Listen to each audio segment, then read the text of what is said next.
Hello everybody, in this video I'm going to rank every single Tom Brady playoff win by how angry they make me. But don't worry, I am extremely mentally competent and sane, so there will not be any mental breakdowns in this video, which will begin right after this short break. As most of you all know, I am a gigantic Philadelphia Eagles fan, and not to brag, we're kind of a big deal. We've won 2 of the last 8 Super Bowls, we've been to 2 of the last 3 Super Bowls, and so as a fan, there's never been a better time to go see an Eagles home game. But how can I find tickets for an Eagles home game easier than ever before? Well, that's where SeatGeek comes into play. They're the sponsor of today's video, and I want to give them a huge shout out. With over 28 million downloads, SeatGeek is the #1 rated ticketing app. There are more than 70,000 events listed on SeatGeek, including concerts, sports, festivals, and more. The NFL is officially back, the MLB playoffs are around the corner, and even the NBA is not too far behind. I love using SeatGeek. I've used it to go to Eagles home games before. The experience each time is great, especially if you're playing a division rival. The atmosphere, the camaraderie that you feel, especially when your team is scoring a lot of touchdowns, there's nothing like it. And don't forget, SeatGeek has your back because each ticket is rated on a scale of 1 to 10, so you know you're getting a good deal. Here's a tip: look for the green dots. Green means good, red means bad, and every ticket is backed by SeatGeek's buyer guarantee. And you know that I came through for you guys. You can use code BARRY10 for 10% off your next set of tickets at SeatGeek. That's 10% off any tickets with promo code BARRY10. Make sure you click the link in the description to download the app and have the code automatically added to your account so you can use it later. Thank you, SeatGeek. Starting off with the 2011 divisional round versus Denver. In this game, Brady dominated, throwing 6 touchdown passes. The game was over at halftime. Denver, this was the Tebow Mania team. And again, it's like there's really nothing for me to say here. Brady was great. Brady was dominant. The Patriots won. There was no luck involved here. Brady and the Patriots did what they were supposed to do, which was beat the shit out of an inferior team, and that's exactly what they did. So on the rage meter, I would give this a 0.1 out of 10. Next, we have the 2007 divisional round versus the Jaguars. And again, this is a game where this is the obviously undefeated season, and Brady had a hell of a game against a team that actually put up a decent fight. The Jaguars offense played pretty well, and the Patriots needed Brady to play well, and that's exactly what he did. He had one of, if not the best performance of his postseason career. Completed 93% of his passes for 3 touchdowns, no picks, and a 141.4 passer rating, his career high. Again, the better team won, and there was no luck involved. So rage meter, I don't know, just for shits and giggles, I'll say 0.2 out of 10. Moving on to another game between the Jaguars. Low-key, pretty huge rivalry between the Patriots and Jaguars in the playoffs. If you go look at their playoff histories, this was the 2005 wild card game. This was Tom Brady's 10th career playoff start. He started his career 10-0. Jacksonville was kind of a fraudulent 12-4 team, and this game, again, was never close. The Patriots won in a blowout. Brady had 3 touchdowns with a 116.4 passer rating, and the win was capped off by a pick 6 from Asante Samuel. So on the rage meter, about a 0.2. Nothing really angry inducing about this. 2012 divisional round matchup between Patriots and Texans. This was the infamous Texans team that wore the Letterman jackets, and the Patriots beat the shit out of them in the regular season that year. The final score is a little bit misleading.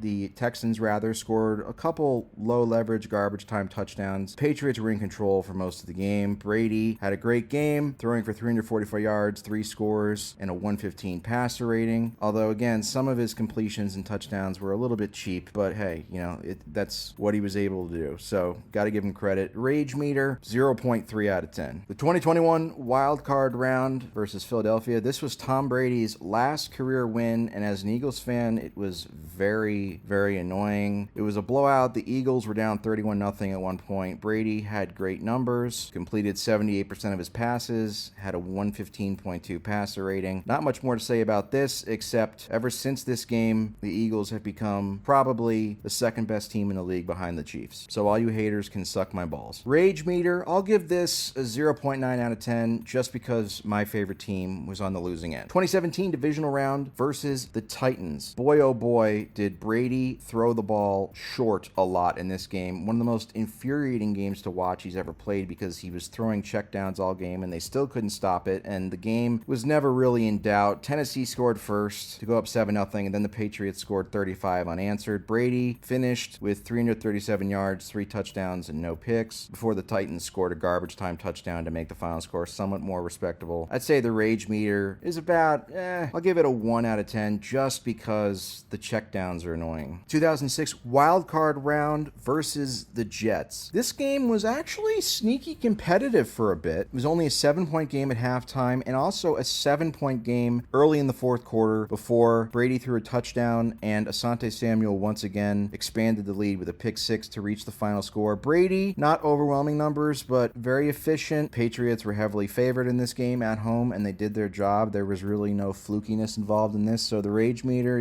1 out of 10. 2015 divisional round versus the Chiefs. Another game where Brady was solid. He ran for a touchdown. He threw for 2 more, threw for over 300 yards, had a 103.5 passer rating, wasn't sacked. Patriots only had the ball for 22 minutes in this game, but they were efficient. Although I will say on the final play of the game to milk the clock, they did get a very lucky bounce, but they were favored to win. Brady played well, so I can't really find it in my heart to come up with any hypotheticals where Kansas City could have won in this one. Rage meter, 1.1 out of 10. 2013 divisional round versus the Colts. The final score, a little bit misleading. This game was a 1-score game with the Colts having the ball early in the fourth quarter down just 7, but then LeGarrette Blount ripped off a 73-yard touchdown run. Patriots defense forced 4 turnovers. The Patriots ran for over 230 yards and 6 rushing touchdowns. Brady, again, was smooth, avoided mistakes, but he really wasn't asked to do a lot in this game, particularly with a bunch of short fields. So I would say the short fields and him getting a bunch of running support, that does kind of piss me off. So I'll give this a 1.5 out of 10. But I'm just saying also the one thing in common thus far, a lot of these lower ranked games and wins for Brady, these are in seasons he didn't win the Super Bowl. So in the big picture, those don't hurt as much. 2007 AFC Championship game. Now we are starting to get somewhere. Finally, a game where Brady played like dog shit and still won anyway, and he also had other factors outside of playing football bent in his favor, such as Phillip Rivers playing the game on a torn ACL and LaDainian Tomlinson leaving the game in the first quarter because of injury. Overall, in this game, Brady threw for 209 yards, had 2 touchdowns and 3 interceptions. He did have a very clutch drive in the fourth quarter to milk the final 9 minutes off the clock with a 9-point lead, but still, this was really a result of the Patriots defense stepping up and the Patriots run game showing out to bail Brady out. Lawrence Maroney ran for 122 yards. Like I said, Brady got carried by his ground game and defense in this one. So the rage meter, I'll give it a 2 out of 10 only because the Patriots didn't win the Super Bowl. Otherwise, it would be a lot higher. Fast forward to the 2017 AFC Championship game against the Jaguars. Again, kind of a fluky team, as we all know. This was the textbook Brady game where he really didn't do much for the first 3 quarters. Jacksonville came in with the best defense in the league, and they played like it, and they got out to a surprising lead early, which everybody was predicting a blowout because, hey, it's Blake Bortles versus the Patriots. But Blake Bortles played pretty solid to give the Jacksonville Jaguars a double-digit lead in the fourth quarter, but then everything seemingly came crashing down after the Miles Jack misruling, which should have been a fumble return for a score that put Jacksonville up 17 in the fourth quarter. But in the end, Brady led a comeback, including the heroic 30-yard game-winning drive. But the real story here is that his defense, after leaking a bit early, gave up just 6 points on their last 8 possessions, including no points on their final 4 possessions. This game would rank a lot higher, but again, the Patriots did not win the Super Bowl, losing to my Eagles 2 weeks later. So in terms of a rage meter, I guess I'll give this a 3 out of 10. 2006 divisional round versus San Diego. Statistically, this might be the worst playoff win of Tom Brady's career. So in this game, we have shitty stats. We have a fluky play, which is obviously the Marlon McCree fumble. Much like he would a year later, Brady threw 2 touchdowns, but he also threw 3 picks, had a couple drop, including one that was returned back to him, but Brady's own sloppy play and inconsistency up until the last couple of minutes. Again, a typical Brady characteristic. You do nothing for the first 3.5 quarters, and then you have a couple drives after your defense keeps the score down. San Diego had 4 turnovers, and the game ended with Nate Kading badly missing a 54-yard field goal for the Patriots to secure the upset win. But once again, this was a game where Brady played like dog shit, and he should have lost, but he got bailed out. But again,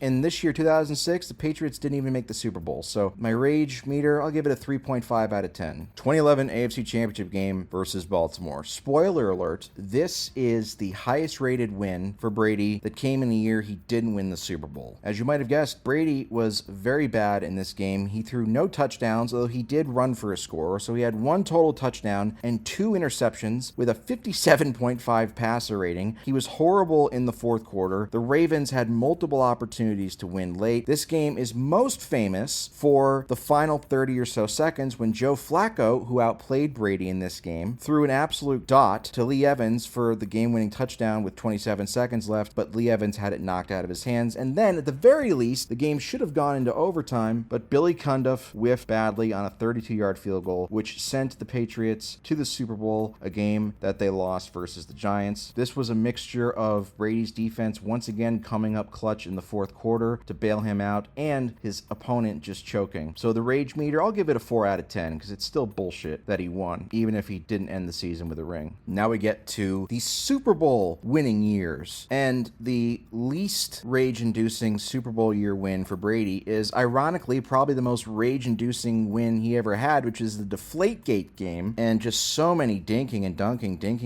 That's all he did in the 2014 playoffs.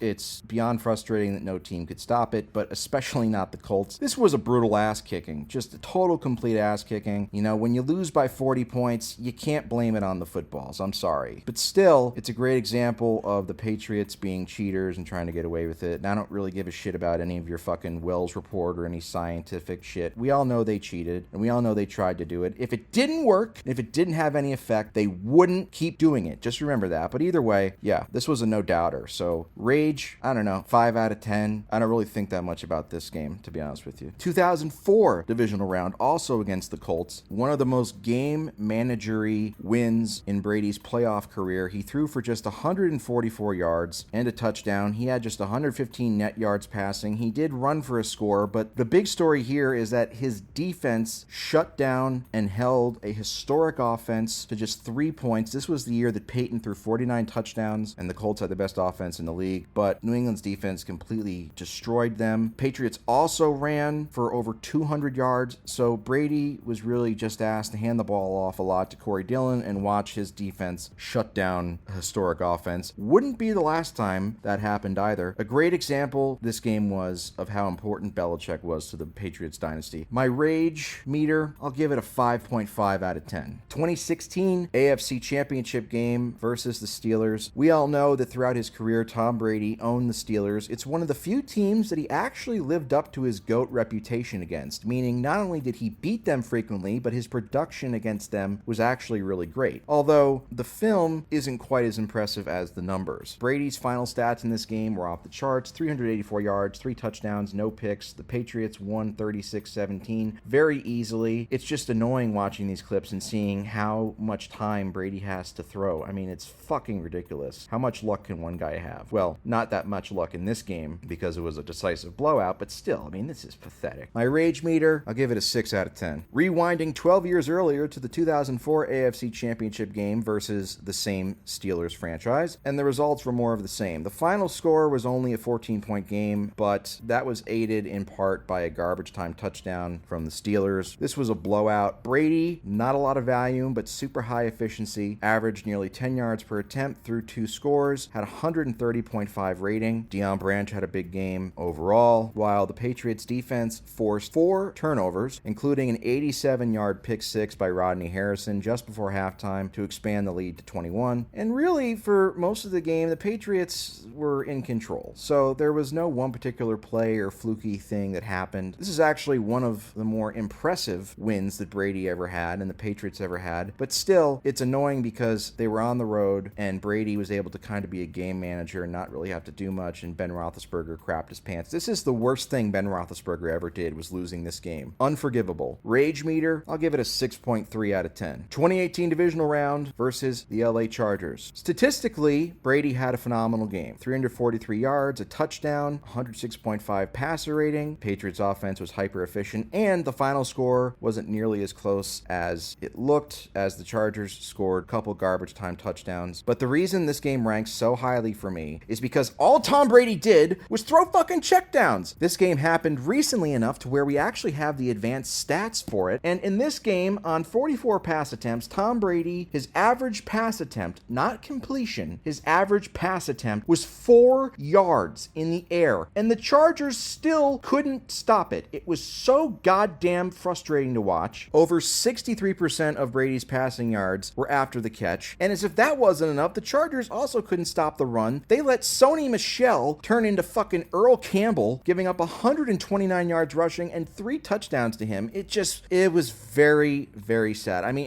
and God, it just gets me so fucking annoyed watching all these. I hate watching checkdowns get glorified. And that's why this game is this high, even though the Patriots deserve to win. This is more about the Chargers just being dog shit. But still, very infuriating. I'll give it a rating, a rage meter of 6.8 out of 10. 2016 divisional round versus Houston. This is one of the games that pisses me off, and it never really gets talked about when talking about Tom Brady's luckier wins, probably because the final score was decisive, but it's a sneaky blowout, whereas some of the games I've talked about on this video were the other way, where opponents would kind of add some garbage time touchdowns to make the final score look more respectable. This was the opposite. This, at one point, was actually a one-score game in the fourth quarter, but the Texans employed Brock Osweiler at quarterback. That's right, Brock Assweiler. Outside of a couple YOLO balls, Brady was honestly really bad in this game. He threw 2 interceptions, which is funny because this was the year in 2016 where he only threw 2 interceptions all regular season. He matched that in this first playoff game alone, and he should have had a couple more. One of his touchdown passes was a screen pass where he didn't do anything. Another Patriots touchdown was a kickoff return touchdown by Dion Lewis, and a third Patriots touchdown was a 6-yard drive set up by an Osweiler interception where Brady never threw a pass. So the Patriots scored 34 points, but really Brady didn't do a lot. And yet it didn't matter because Brock Osweiler was dog shit and a terrible quarterback. I would say that the rage meter, this is a good 7.5 out of 10 for me, because this was a game that it's kind of like, how much luck does this asshole need? He's already had so many wins in the playoffs where he didn't do really anything. And now he gets to win this, and he gets to play against Brock Osweiler at home in the divisional round, you know, and he just plays like shit almost to like rub it in all of our faces. Like, oh, I know I have a big margin for error and you can't do shit about it. So yeah, a 7.5 out of 10 on the rage meter here. The 2020 wildcard round versus Washington. This is a game where I'm more, I guess, angry about the things around the game than actually how Brady played himself. The fact that he didn't win the division, this was his first year in Tampa, as we all know, and it was a global pandemic year, so there were no fans in the stands on a road game, and his reward for not winning his division for the first time in almost 2 decades was getting to go and play a losing team, okay? Which is insane. Now, Brady, again, like I said, Brady himself actually played a great game, I can't really lie. And Taylor Heineke, who was playing in place of the ever-injured Alex Smith, actually did a respectable job, but still, this game just pissed me off because I'm like, really, this motherfucker, his reward for not winning his division and underachieving as a team in the regular season is getting to play fucking losing team with a backup quarterback. Come on, give me a fucking break. Like, even when this guy loses, he fucking wins in the long run. And also, as always, his defense, particularly in the fourth quarter, came up clutch to give him some stops. But my rage meter, I'll give this a 7.6 out of 10, just because Brady actually did play well in this game. But still, the circumstances around it are fucking bullshit. 2003 AFC Championship game versus the Colts. If you're looking for a game where the Brady is a winner narrative and Peyton Manning is a stat hound loser narrative began, this was it. Their first meeting, and full disclosure, the reason the Patriots won this game was because of their defense and Peyton Manning crapping his pants, and the Colts in general committed 5 turnovers. Peyton Manning had one of the worst games of his career, and that was a result of the dominant defense. Brady had multiple dropped interceptions, including one in the end zone early in the fourth quarter that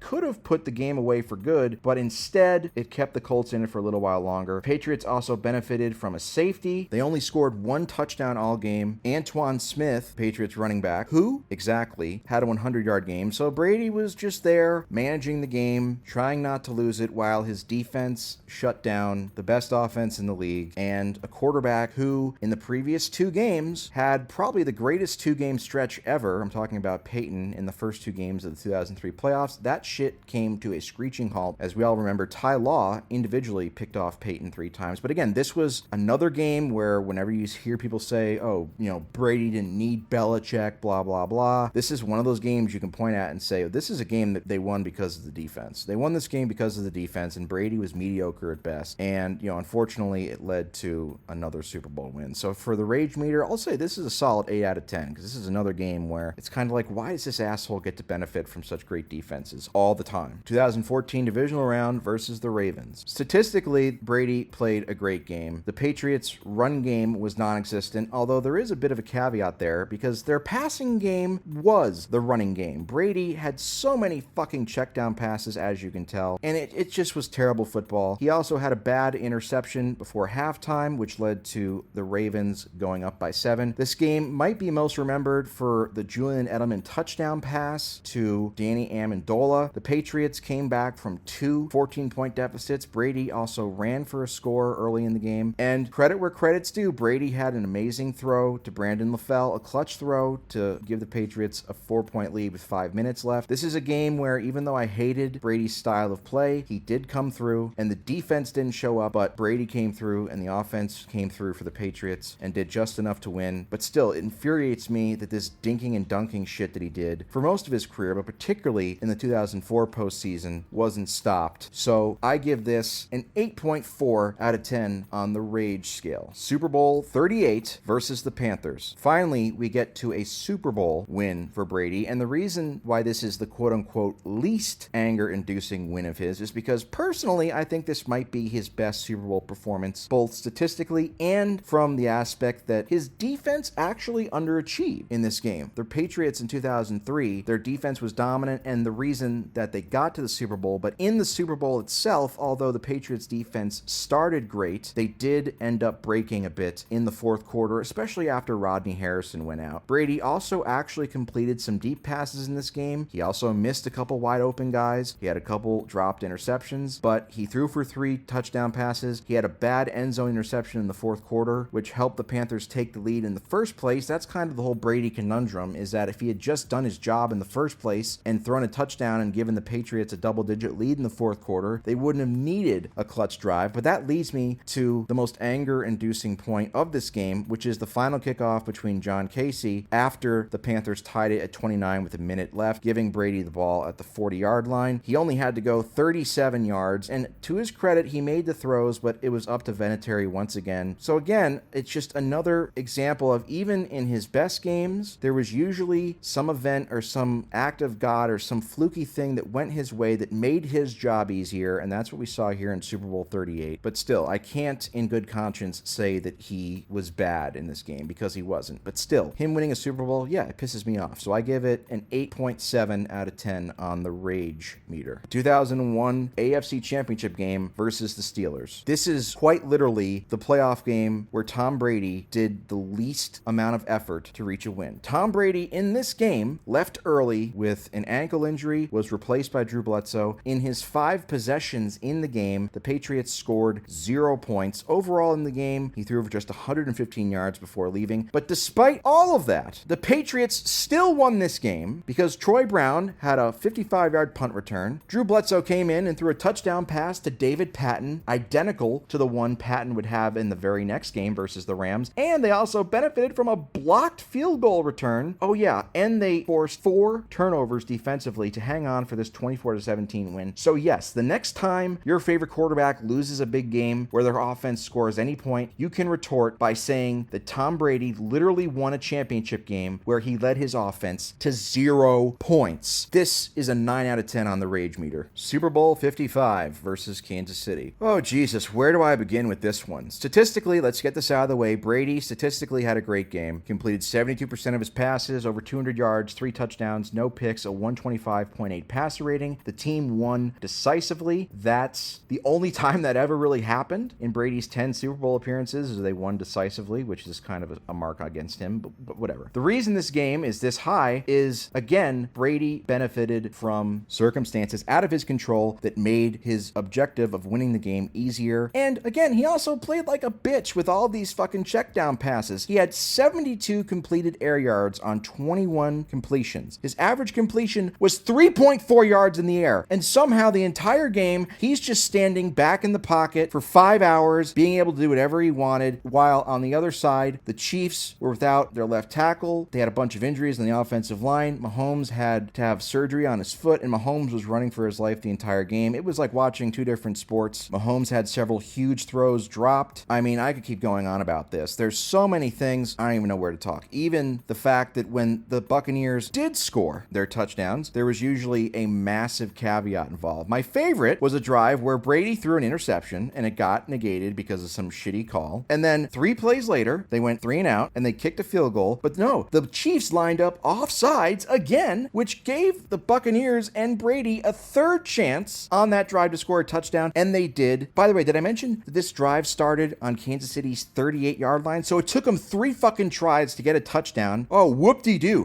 What a fucking goat. Then the Chiefs kick a field goal and make it 14-6 with a minute left. Still a relatively competitive game. And then the refs came into play. Brady got a 34-yard pass interference penalty on incidental contact to get them into Chiefs territory. And then he had a couple dink and dunks. But even worse, 13 seconds left. Brady throws it out of the back of the fucking end zone and they get another defensive pass interference penalty, which moves it to the 1. And then he throws it to Antonio Brown to go up 21-6, right? That was a huge backbreaker. He got 42 yards and bullshit penalties in that drive. Kansas City kicks another field goal, and then the next time the Bucs have the ball, Brady motivates Leonard Fournette to run 27 yards for a score, and by that point, the game was really over. Mahomes was under siege all day. The fact that Brady's defense held Mahomes and the Chiefs to 9 points in and of itself is a fluke. Why does this fucking cocksucker have to have his defense shut down historic offenses and historic quarterbacks? Why does he always benefit from it? And this guy, he didn't make a single impressive throw all game, got a bunch of help from the refs, while his defense was dominating. He didn't have to do shit. Blaine Gabbert could have fucking won this game. And that's why on the rage meter, this gives me, I'll say a 9.4 out of 10, because this guy's stats were misleading and he didn't have to do shit for his team to win. Story of Tom Brady's career. Fuck him. Super Bowl 39 versus Philadelphia. Another great example of how Tom Brady worked. Did you know that in this game, the Patriots didn't score on any of their first 5 possessions? That was coming against an elite offense and Donovan McNabb, who was having the best year of his career. Do you know how many points they were down by? Despite scoring 0 points in their first 5 possessions, only 7. And then they finally scored with a minute left in the first half. So Brady basically got to take off the entire first half and the game was tied. The only impressive drive he really had the entire game was the first drive in the second half, where he ended up throwing a touchdown to Vrabel. They went up by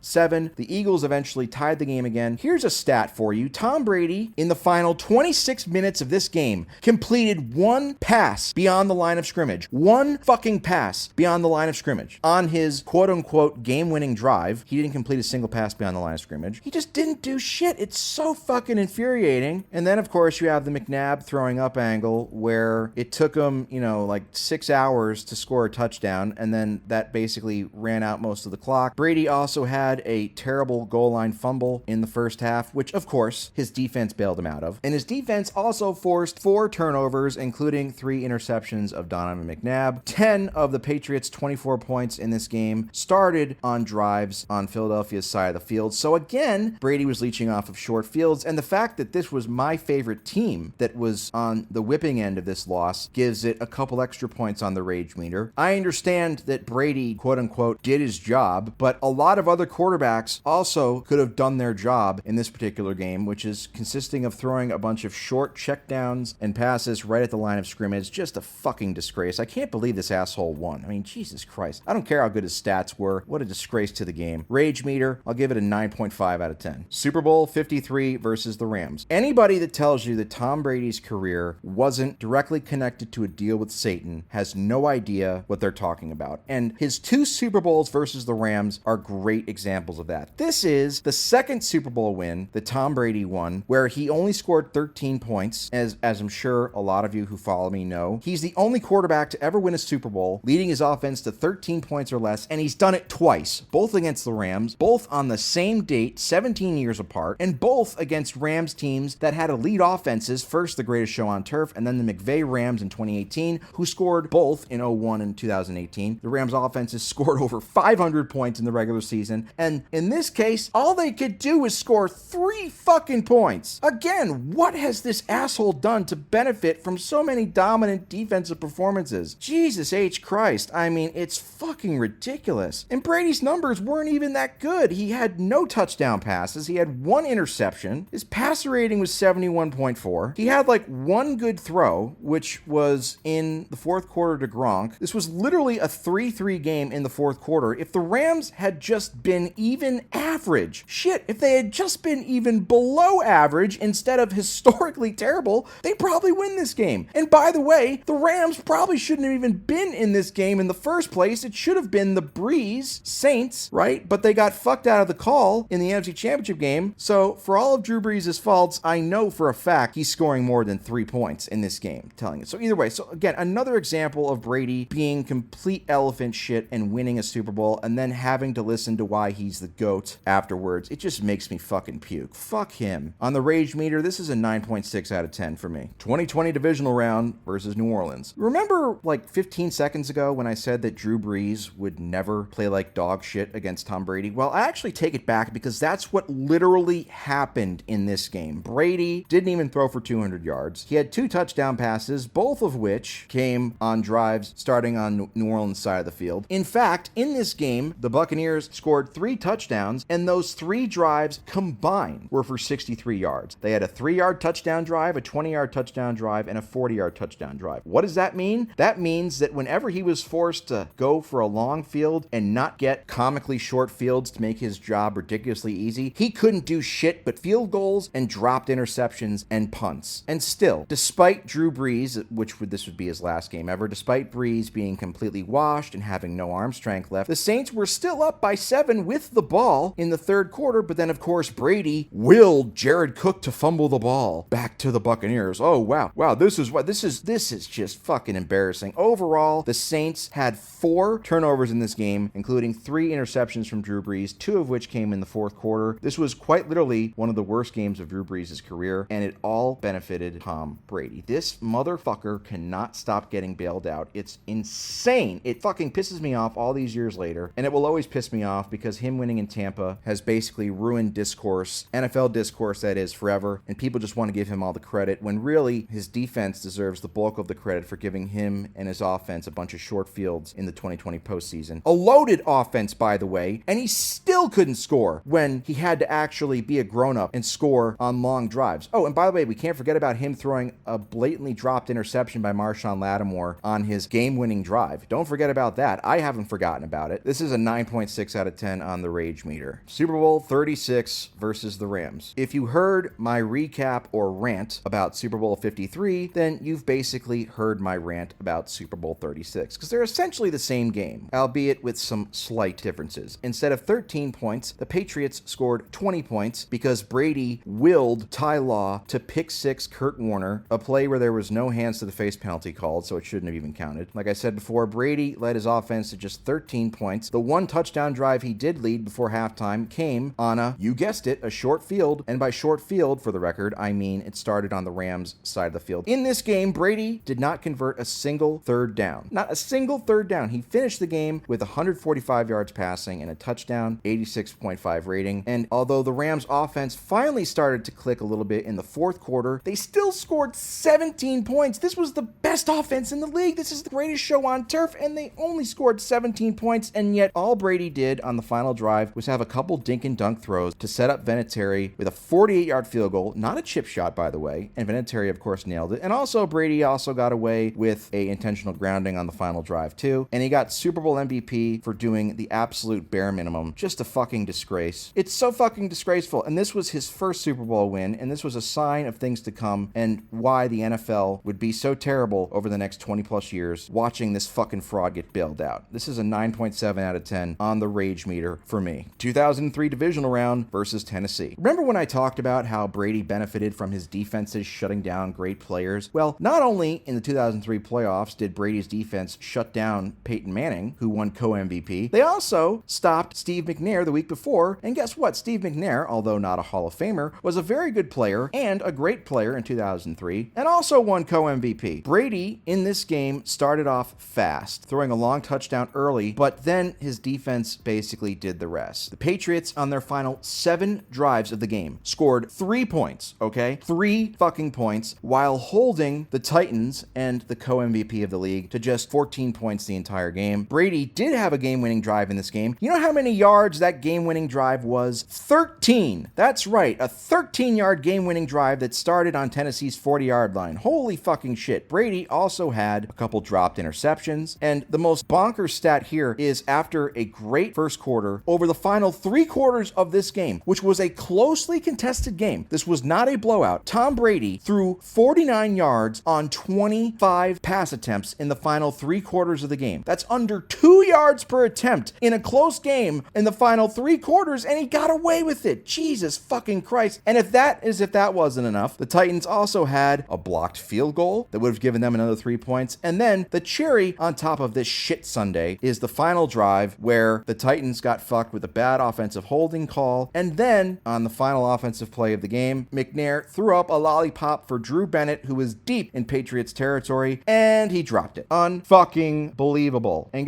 Brady didn't need Belichick. Well, really, 17 points. What a fucking player. My goodness. It's so fucking disgraceful how lucky this guy was. And I'll never let it go. I'll never let it go because it's real. It happened. I'm not making this up. Everything I say is true. You can say that I'm cherry picking, but it's still true. The fact that I can cherry pick it in the first place says a lot. Once again, rage meter, I'll give this one a 9.7 out of 10. 2020 NFC Championship game versus the Packers. Brady might have switched conferences, but his luck did not change. I could really spend about 5 hours dissecting this game, but I'll try and keep it to a minimum, even though it's maddeningly infuriating to recap this game. Once again, in a road game without fans in the stands. Okay, maybe there were like 20 fans in the stands. It wasn't a true road game, okay? This is a pandemic year. The game started out pretty uneventfully. The teams traded touchdowns, including Brady motivating Leonard Fournette to run 20 yards. Again, Leonard Fournette sucked, but I guess he turned into fucking LaDainian Tomlinson in this playoff run to benefit Brady, of course. The real shit starts on the next drive. Packers down 14-7, get into the red zone, get to the 6-yard line of Tampa Bay. Rodgers throws 3 straight incompletions, including one that hit Devontae Adams in the hands, and they had to settle for a field goal. In this game, the Packers had 2 drives inside the Tampa Bay 8-yard line, first and goal, and they had to settle for field goals on both of those drives. Now, why is this relevant? Because the 2020 Packers were literally the greatest red zone offense ever. They scored a touchdown on 80% of their red zone drives in the regular season. They had just gotten done destroying the number 1 defense in the league in Los Angeles the week before, but now Tom Brady's defense is suddenly good enough to shut them down in the red zone. Suck my dick. But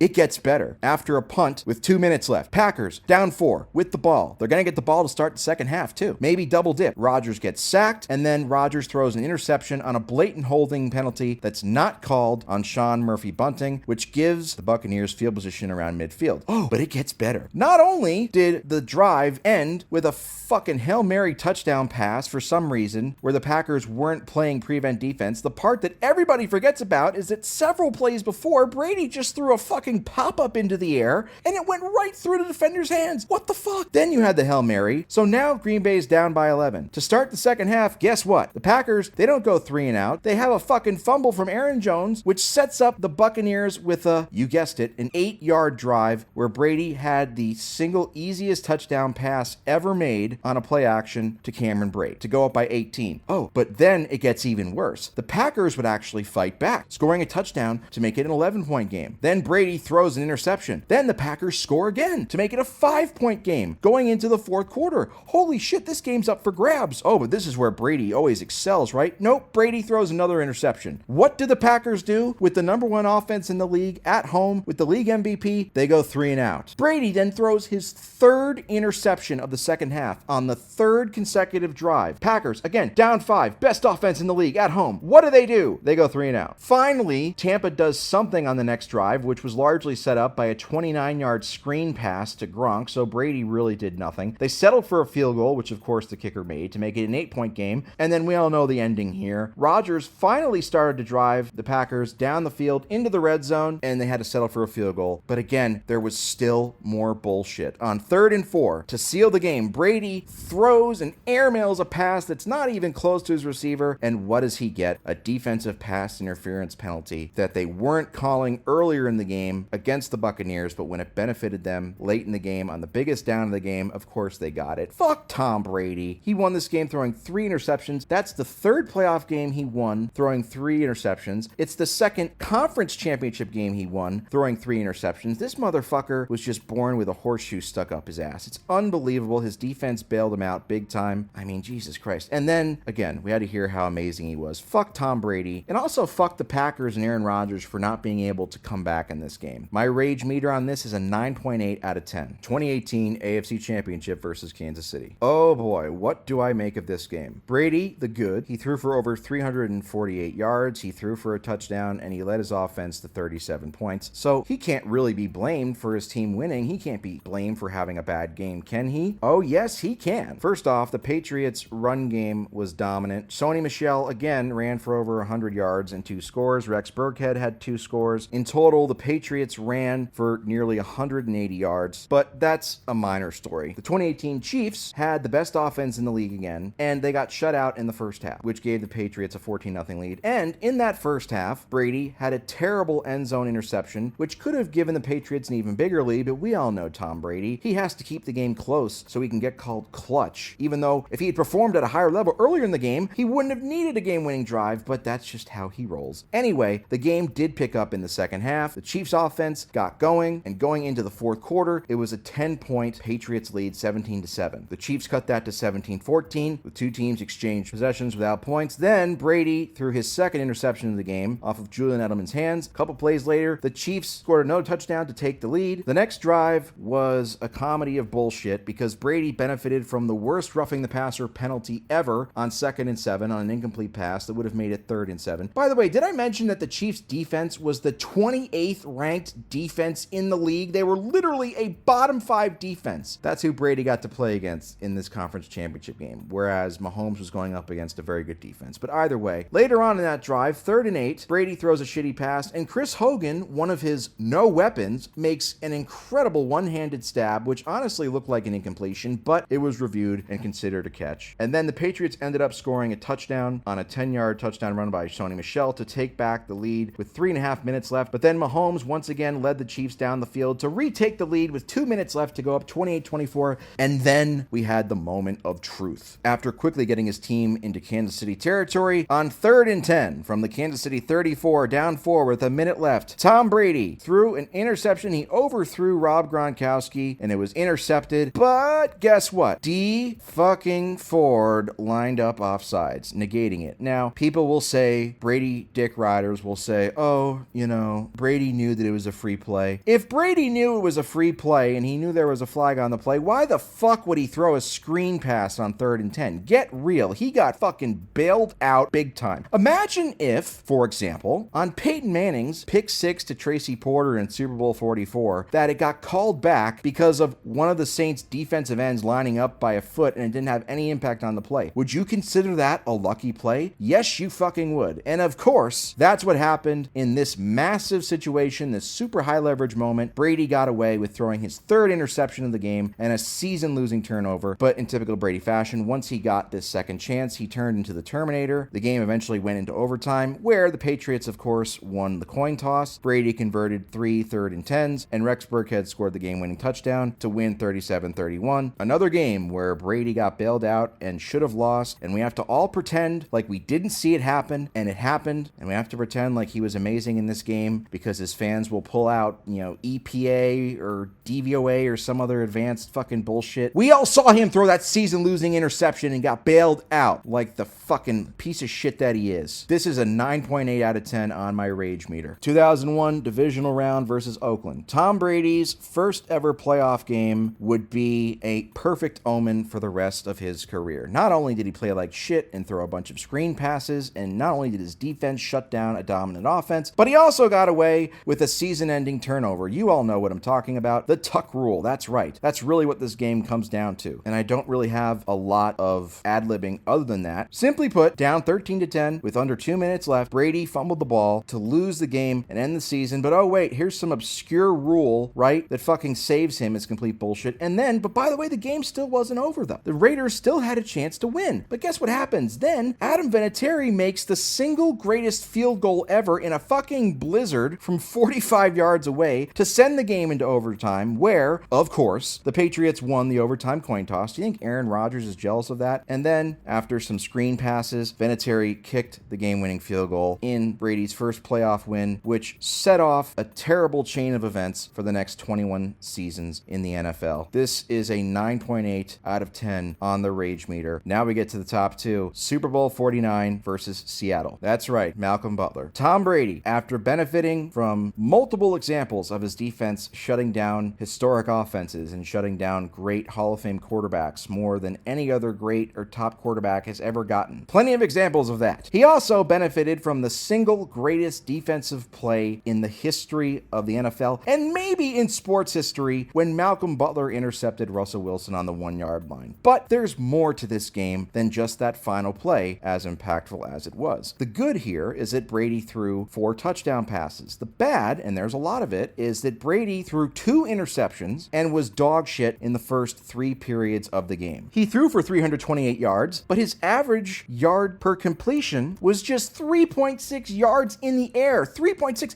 Get up off your fucking couch right now. Take 4 steps. Congratulations, you just matched the average length of Tom Brady's pass in Super Bowl 49. Congratulations, what a fucking disgrace. 60% of his yards came after the catch. As I mentioned before, he had 2 turnovers, and again, this was happening against a badly injured Seattle defense. A lot of people will say, oh, this is the same defense that destroyed Peyton the year before. No, it's not. In fact, in typical Brady's luck fashion, on the 2 interceptions that he threw in this game, on each of those plays, a starting player on Seattle's defense had a game-ending injury. I mean, Jesus Christ, can you... Even when this guy plays like shit and he has a terrible play, he benefits. Jeremy Lane blows out his knee on the first interception, and then Cliff Averill, the real big one, gets a concussion on Brady's second interception. He was the best pass rusher for the Seahawks in this game. So he's going up against a defense without 2 of its starters, and with Cam Chancellor, Richard Sherman, and Earl Thomas all having and playing through huge injuries that would require surgery after the season was over. This was not the same Legion of Boom team that had happened the year before, okay? It just wasn't. But the other thing about this, and this is, we've all talked about these points before, the other point about this is Malcolm Butler's interception wasn't the only big play that he made to help the Patriots win. He had a super clutch deflection against Jermaine Kearse with the Seahawks up 10 and the ball. Again, the Seahawks had multiple possessions up 10 with the ball, and they got shut out in the fourth quarter. In fact, they got shut out on each of their last 4 possessions, which never gets talked about when you see all the Brady dicksuckers talk about Brady, oh, being a clutch and leading all these comebacks.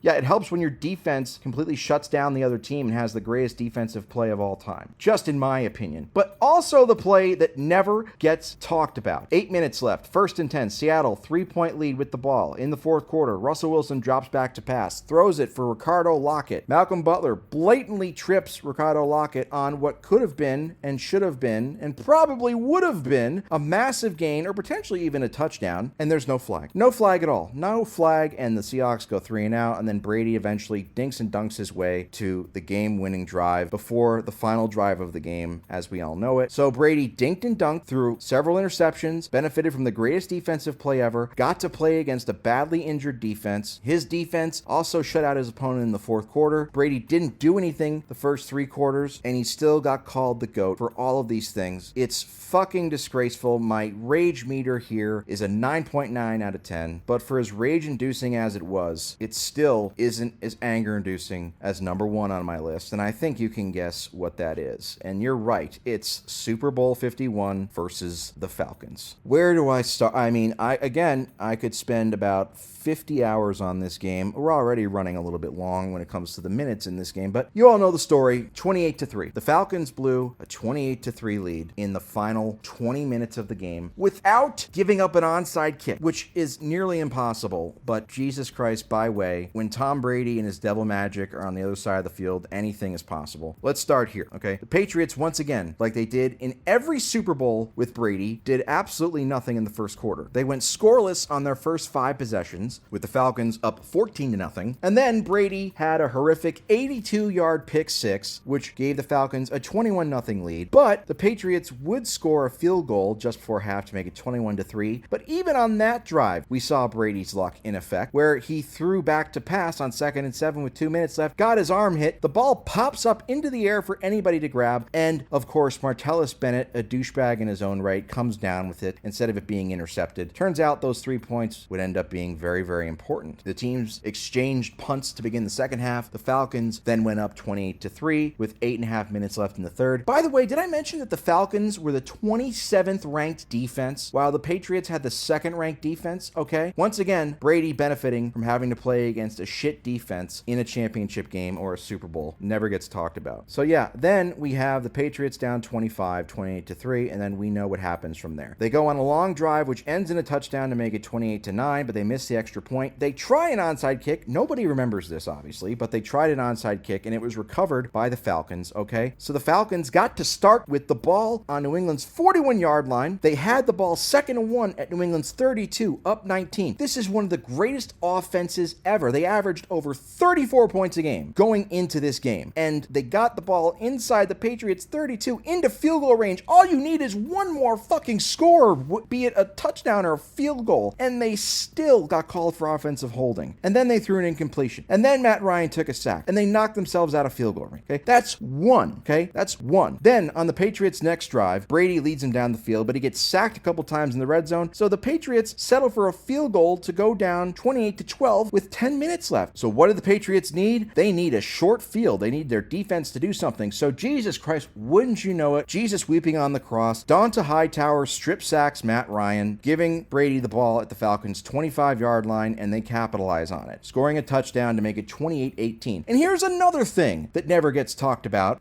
this Patriots comeback, is that the Patriots converted 2 two-point conversions, and on both of those plays, Tom Brady did jack shit. And if either one of those 2 plays were stopped, the Falcons win the Super Bowl through it all, and they couldn't even do that. It's mind-boggling. So anyway, they score 8 points to make it an 8-point game, 28-20. All the momentum at this point is with the Patriots. Everyone's thinking Atlanta's going to blow it. And this is the drive, honestly, that really pisses me off and sticks with me more than any. The Falcons had so much false hope. Matt Ryan, they start with the ball on their 10-yard line. Oh, they're going to punt it, right? No, they actually move the ball. Ryan throws a screen to Devonta Freeman that goes for 40 yards. Then Julio Jones makes one of the greatest catches in NFL history on the sideline to put the Falcons on the Patriots' 22-yard line with under 5 minutes left, up 8. If all they did was take a couple knees, they would have had a 40-yard field goal and gone up by 2 scores. But what happens? They run the ball, -1 yards. 2nd and 11, Matt Ryan takes a sack. Then they get called for offensive holding, all right, on a same play where Mohamed Sanu gets blatantly face masked and not called. So now they get pushed back to the 45 to throw an incomplete pass. So for the second time, the Falcons, a historically great offense, pushed themselves out of field goal range in the span of about 10 minutes of game time, when a field goal on either one of those drives would have won them the game. That's Brady devil magic. And I haven't even fucking talked about the Edelman catch yet. We all know the Edelman catch. That should have been, again, a season-ending turnover that Brady got away with. He's had literally like 4 or 5 of those. Should have been picked off by Robert Alford, but it wasn't, and we all know it got caught, and then the Patriots went on to score again, and they converted the 2-point conversion, which was a screen pass from Brady. And here's another little forgotten aspect. The game's tied 28-28. There's still a minute left. The Falcons can still win the game, and Matt Ryan himself has literally done this before. He did it in 2012 versus the #1 ranked Seahawks defense, where he led a field goal drive, a game-winning field goal drive in the final minute of the game. So he's done that before, and what happens? They have to punt it. The game goes into overtime, where, you guessed it, Brady once again won the overtime coin toss. Patriots get the ball. Brady makes a couple good throws, admittedly, but also has his typical dink and dunk. Benefits from a bullshit defensive pass interference penalty. And then the play before the game-winning run by James White, Brady throws a shit jump ball, and it almost gets intercepted, deflected off of Vic Beasley's hands. Another shitty throw by Brady that he got away with in this game, and then the Patriots end up winning the game. If you believe there's a God, this game is proof that there isn't. There's just, I mean, you can point to literally 15 or so plays that I talked about, even more than that if you really want to dig deeper, where if the Falcons did just one thing differently in the final 15 or 20 minutes of the game, they win. And we don't have to hear about how amazing Tom Brady was and how he's the GOAT, and we don't have to hear about the 28-3 shit, okay? This is the best example of Tom Brady being overrated as fuck! Fuck the Atlanta Falcons. Fuck Julian Edelman for the catch. Fuck Matt Ryan for taking sacks and punting himself out of field goal range. Fuck the referees for not calling any offensive penalties on the Patriots the entire game, okay? Fuck Robert Alford for not catching that second interception. But most importantly, fuck you. Fuck all of you who suck Brady's dick like he was personally responsible for this win. You understand what the difference between a huge comeback and garbage time is? It's your defense making stops. And the only reason why Brady wasn't considered garbage time in this game in the second half was because his defense got stops. I can say without hesitation, Tom Brady is the only quarterback that could have had all of these breaks go his way to bail himself out of a horrible performance on the biggest stage, and there's nobody else close. So yeah, Tom Brady might be a great quarterback, but his greatness and his accomplishments are 100% linked with his unfathomable levels of luck and devil magic, and they can't be separated, which is why this is my 10 out of 10 rage game, and why Tom Brady remains the luckiest and most overrated player in sports history.